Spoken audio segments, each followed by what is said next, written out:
தேசிய கொடியுடன் கோவிலுக்கு மேலேறி போராட்டம் நடத்தியவர் கீழே விழுந்து உயிரிழந்தது அதிர்ச்சியை ஏற்படுத்தியுள்ளது.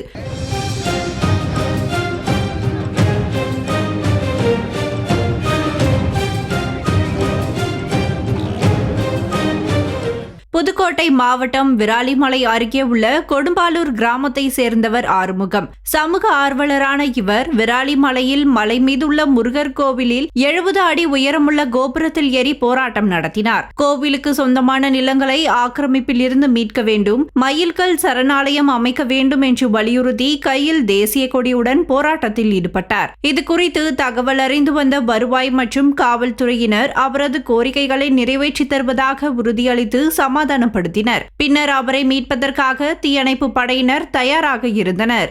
ஆனால் அவர் தானாக கீழே இறங்கி வருவதாக கூறிவிட்டு கோபுரத்தின் உச்சியில் இருந்து இறங்கிக் கொண்டிருந்தார். அப்போது கோவில் கோபுரத்தில் இருந்த சிற்பத்தை பிடித்து இறங்கிய போது சிற்பம் பெயர்ந்ததால் நிலை தடுமாறிய ஆறுமுகம் கோபுரத்தில் இருந்து தவறி கீழே விழுந்தார். இதில் பலத்த காயமடைந்த அவரை அங்கிருந்தவர்கள் மீட்டு அருகில் உள்ள அரசு மருத்துவமனைக்கு கொண்டு சென்றனர். மருத்துவமனையில் அவரை பரிசோதித்த மருத்துவர்கள் ஆறுமுகம் ஏற்கனவே இறந்துவிட்டதாக தெரிவித்தனர். இதையடுத்து அவரது உடல் பிரேத பரிசோதனைக்காக மணப்பாறை அரசு மருத்துவமனைக்கு கொண்டு செல்லப்பட்டது. இதேபோல் சில மாதங்களுக்கு முன்பு விராலிமலையில் உள்ள செல்போன் கோபுரத்தில் ஏறி பல்வேறு கோரிக்கைகளை வலியுறுத்தி ஆறுமுகம் போராட்டத்தில் ஈடுபட்டது குறிப்பிடத்தக்கது.